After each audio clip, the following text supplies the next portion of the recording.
Assalamualaikum warahmatullahi wabarakatuh.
Alhamdulillahilladzi anara bayda'il muttaqin binur kitabil mubin wa ja'ala al-Qur'ana shifaan lima fis sudur wa hudan wa rahmatan lil mu'minin.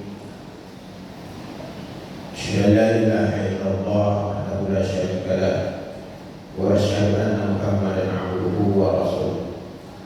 Allahumma shalli wa sallim ala sayyidina wa habibina wa syafi'ina wa maulana Muhammad wa ala alihi wa tayyibin al-athhar wa ashabil hadin al-abrar wa man tabi'ahum bi ihsan ila yaumiddin, amma ba'du.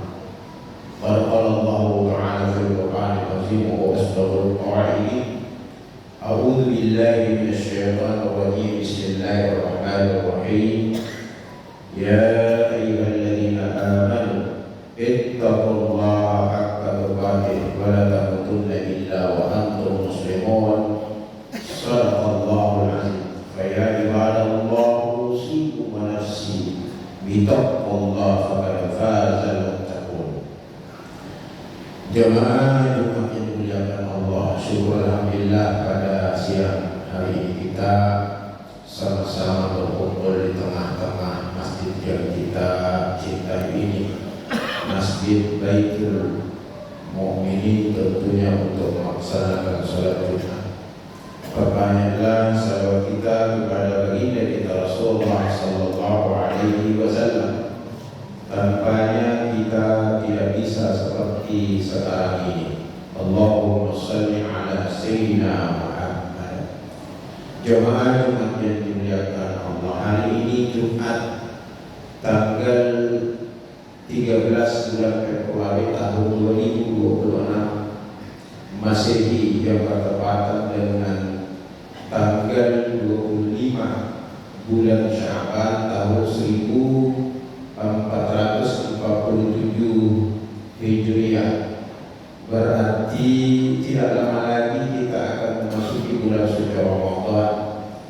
Kurang lebih 5 atau 6 hari lagi kita akan memasuki bulan puasa, bulan suci Ramadan yang sudah lama kita tunggu-tunggu.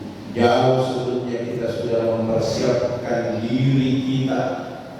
Makanya guru-guru kita itu mengajari kita doa untuk menyambut memasuki bulan suci Ramadan itu. Allahumma barik lana fi Rajab wa Sya'ban wa ballighna Ramadan. Ya Allah, berkati kami di bulan Rajab dan berkati pula kami di bulan Sya'ban, dan pertemukanlah kami dengan bulan Ramadan.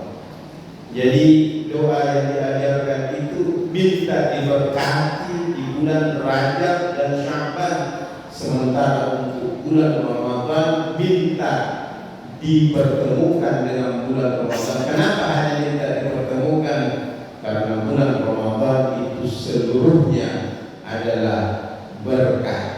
Makanya kita selalu menyebutkan kalau menyambut Ramadan itu dengan kata marhaban. Jadi kalau kita menyambut tamu itu dua kata kalimat yang biasa diucapkan, ahlan wa sahlan dengan marhaban. Ahlan wa sahlan itu menyambut tamu yang kedatangannya tidak dinanti-nanti, tidak ditunggu-tunggu, datang begitu saja lalu kita katakan selamat datang, selamat datang, ahlan wa sahlan. Sementara bulan Ramadan berbeda, kita ucapkan marhaban. Ya Ramadan, selamat datang wahai tamu yang sudah lama saya nanti-nanti. Dan kalau tamu sudah lama dinanti-nanti, itu biasanya kita persiapkan segala hal untuk menyambutnya. Kalau pengurus-pengurus masjid 2 bulan paling lambat sudah atur sedemikian rupa. Paling lambat itu siapa yang jadi imam tarawihnya, siapa yang jadi penceramahnya subuh atau sesudah isyanya, siapa yang mau menyiapkan hidangan buka puasanya, itu sudah dipersiapkan. Dibersihkan masjid, kalau perlu dicek, itu yang dipersiapkan. Tapi apa hanya itu saja yang kita persiapkan untuk menyambut bulan suci Ramadan yang begitu mulia itu, yang penuh dengan berkah? Rugi kita kalau cuma mempersiapkan yang seperti itu. Yang paling utama kita harus persiapkan ialah diri kita. Jangan sampai kita memasuki bulan suci Ramadan dalam keadaan tidak bersih, tidak suci. Ini banyak orang cuma persiapkan itu saja, lupa dirinya bahwa dia adalah manusia biasa yang punya banyak salah, punya banyak dosa. Bagaimana mungkin kita bisa dapatkan pahala berkah yang begitu banyak di dalam bulan suci Ramadan, sementara dirinya sendiri itu kotor, tidak suci.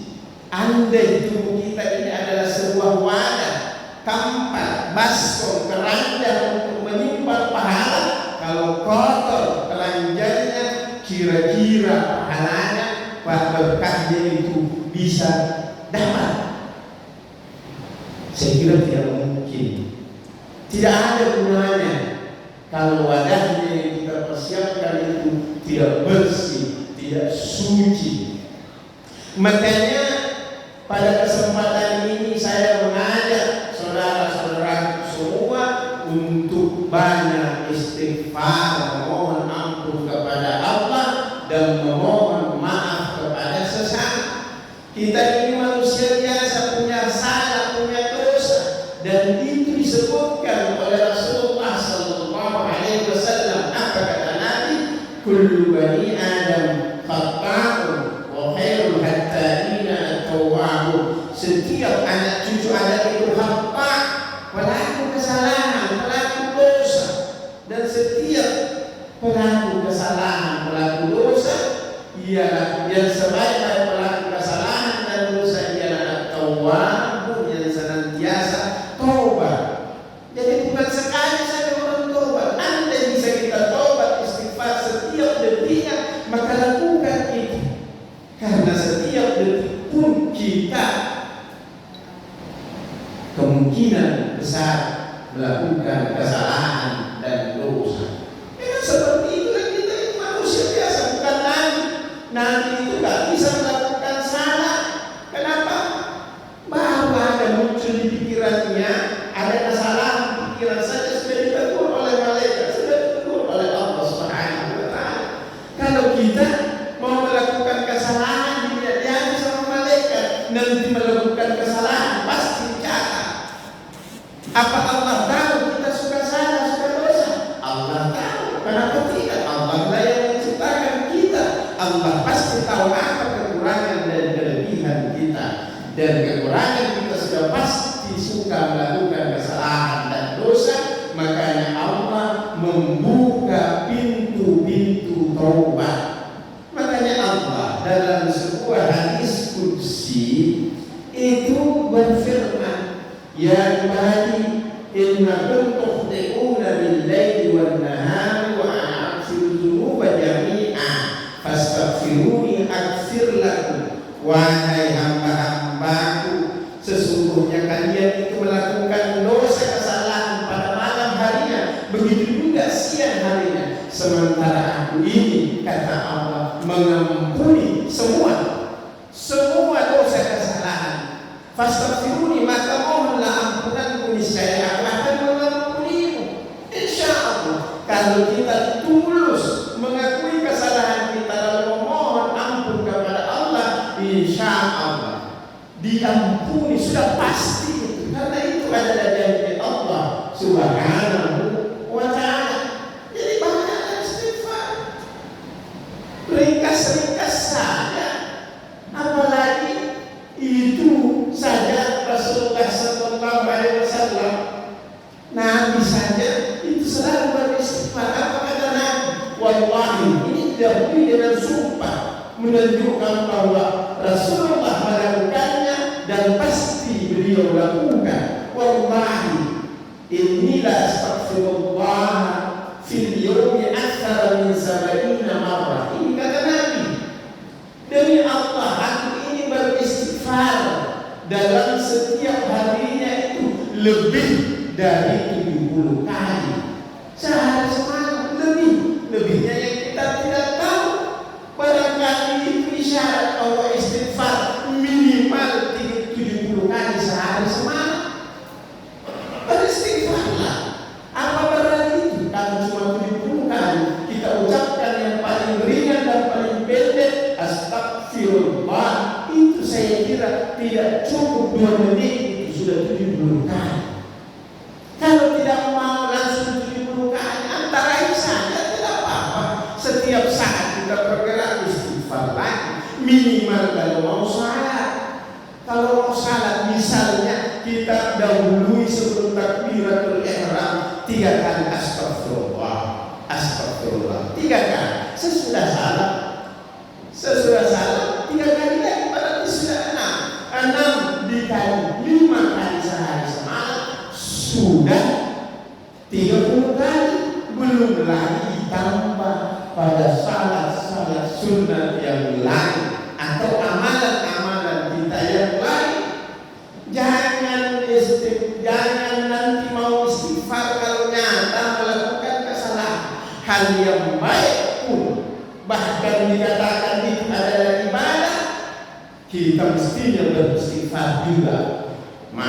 Contoh, karena terkadang kita itu melakukan satu amalan yang baik, tapi terkadang di situ ada dosa. Contoh, lewat celengan, kita mau bersedekah, memasukkan sumbangan kita di celengan, tapi jangan sampai nanti ada yang mau lihat kita baru mau masukkan, dia dulu kiri kanan, ada sudah yang lihat saya, baru saya masukkan uang di celengan.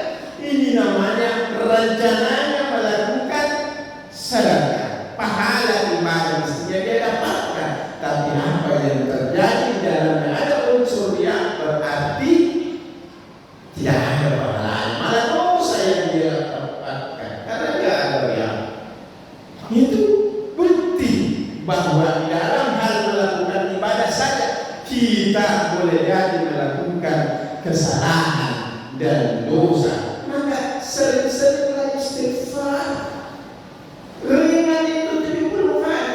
Malah ada tarekat itu, ahli sufi itu, seperti yang terakhir saya baca dalam kitabnya Syekh Yusuf Al-Makassari, itu menyebutkan bahwa kita para ahli tarekat itu beristighfar minimal 1000 kali sehari semalam. Coba, bagaimana dengan kita ini yang bergelimang kesalahan dan dosa? Mestinya lebih banyak lagi. Tapi oke lah, yang penting kita tulus kepada Allah sebisanya saja. Sebisanya saja, insya Allah ringan itu. Apalagi kalau kita betul-betul istighfar. Ada istighfar itu astagfirullah, yang lebih panjang astagfirullahaladzim, jangan salah baris, astagfirullahaladzim. Mau lebih panjang lagi, astagfirullahaladzim alladzi la ilaha illa huwal hayyul qayyum wa atubu ilaih. Mau lebih panjang lagi yang namanya sayyidul istighfar, diajarkan oleh Nabi, diajarkan oleh guru kita dan diamalkan para ahli tarekat, namanya sayyidul istighfar. Apa itu? Allahumma anta rabbi la ilaha illa anta khalaqtani wa ana 'abduka wa ana 'ala ahdika wa wa'dika mastata'tu a'udzu bika min syarri ma sana'tu abu'u laka bi ni'matika 'alayya wa abu'u bi dzambi faghfir li fa innahu la yaghfiru dzunuba illa anta. Ya Allah, Engkau Tuhanku, tidak ada Tuhan selain Engkau ya Allah. Aku ini hamba-Mu dan terikat janji denganmu ya Allah. Aku berlindung kepadamu dari keburukan perbuatan-perbuatanku, dan aku mengakui bahwa semua nikmat yang ada pada dirimu semuanya datangnya darimu ya Allah. Dan aku mengakui bahwa aku ini punya banyak dosa kesalahan, maka ampunilah aku, dan tidak ada yang bisa mengampuniku kecuali hanya Engkau ya Allah. Itu namanya sayyidul istighfar. Banyaklah istighfar, perbanyak istighfar. Kita insya Allah buka juga pintu-pintu rezeki kita. Dalam sebuah riwayat dari Rasulullah sallallahu alaihi wasallam juga disebutkan, man lazimal istighfar ja'alallahu lahu min kulli hammin faraja wa min kulli dhiqin makhraja wa yarzuqhu min haitsu la yahtasib. Siapa yang membiasakan dirinya memperbanyak istighfarnya, Allah akan menjadikan untuknya di setiap kesempitannya itu jalan keluar, kesusahannya itu jalan keluar, dan setiap kesempitannya itu juga dibukakan jalan keluar, dan diberikan rezeki oleh Allah dari sisi mana saja yang dia sendiri tidak sangka-sangka. Maka banyaklah istighfar. Banyaklah istighfar. Kalau kita melakukan sesuatu saja, jangan bilang bismillah, coba pada ini dengan istighfar. Semoga kalau kita melakukan sesuatu yang kemungkinan itu kurang tepat, langsung diampuni oleh Allah Subhanahu wa Ta'ala. Lagi pula kalau kita istighfar, yakin tidak akan melakukan kesalahan. Karena ingat kepada Allah.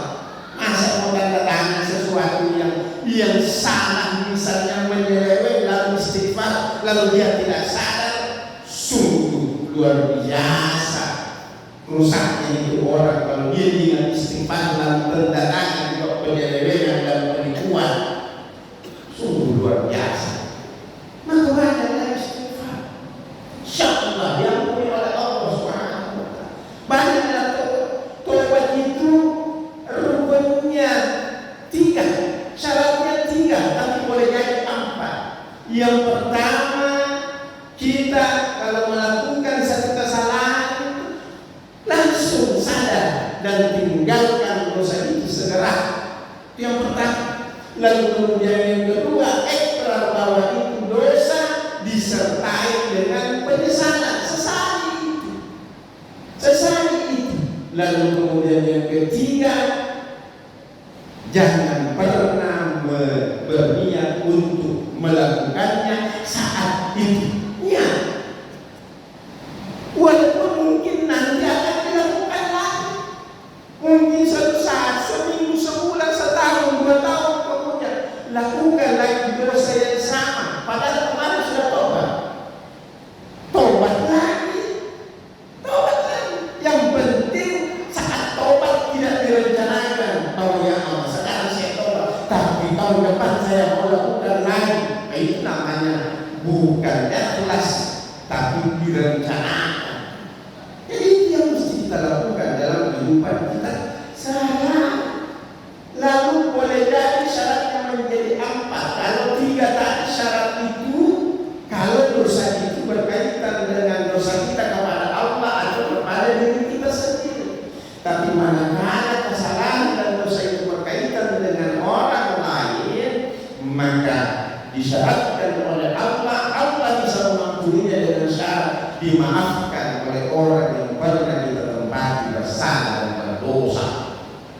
Makanya minta maaf, cari orangnya, semoga masih ada bisa kita temui. Mintalah maafnya, insya Allah dimaafkan selama kita tulus. Kenapa ya itu dimaafkan? Ya tidak dimaafkan karena orang itu pasti juga punya kesalahan. Ada kesalahannya juga kepada orang lain, pasti dia juga berharap dimaafkan oleh orang lain. Bagaimana kalau tidak bisa lagi ketemu?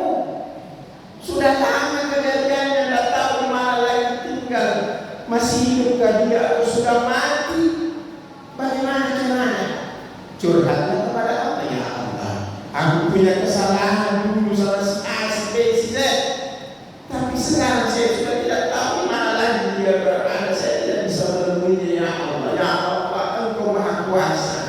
Jadikanlah si A, si B itu mengingat saya, mengingat kesalahan dan dosa kepadanya, lalu kemudian memaafkan saya, ya Allah. Tidak ada tempat lagi bisa meminta kecuali hanya kepadamu.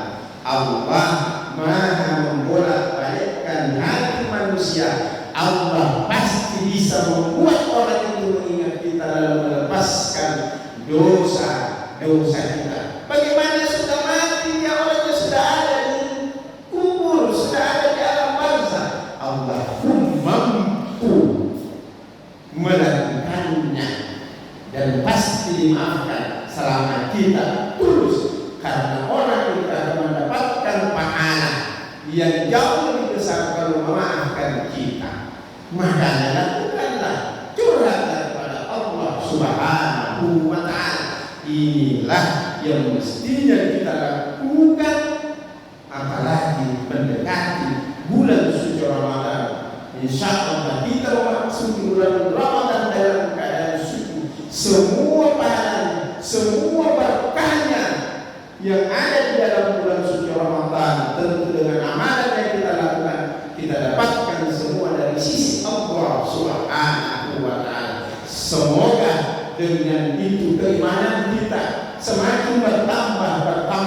Semoga bisa mencapai derajat takwa, dan tujuan utama ibadah puasa diperintahkan ialah la'allakum tattaqun, agar kita menjadi orang yang bertakwa, dan tidak ada derajat yang lebih tinggi daripada derajat takwa, dan tidak ada balasan bagi orang yang bertakwa kecuali surga Allah, dan janji Allah pasti datangnya. Barakallahu li wa lakum minal ayati wa dzikril hakim wa taqabbal minni wa minkum tilawatahu innahu huwas samiul alim.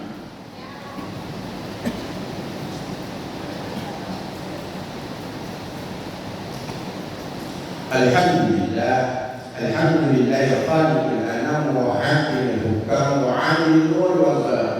Asyhadu an la ilaha illallah wahdahu la syarika lah, dzul jalali wal ikram, wa asyhadu anna Muhammadan abduhu wa rasuluh, al-mab'uts bi syara'il Islam. Allahumma shalli wa sallim ala sayyidina Muhammad wa ala alihi wa ashabihi kiram, amma ba'd. Fa ya ibadallah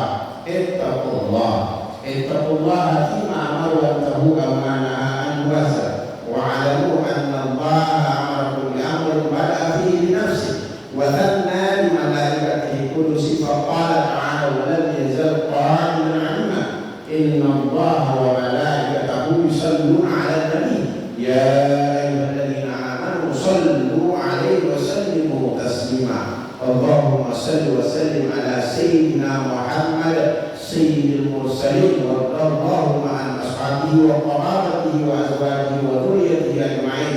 Allahumma asli jami' awlad muslimin wa ansur yusal mu'ahidin wa ahdil kafarata wa musyrikin wa an kalimata ila yawmiddin. Allahumma ighfir lil muslimin wal muslimat wal mu'minin wal mu'minat al-ahya'i minhum wal amwat innaka sami'un qarib mujibud da'wat ya qadil hajat.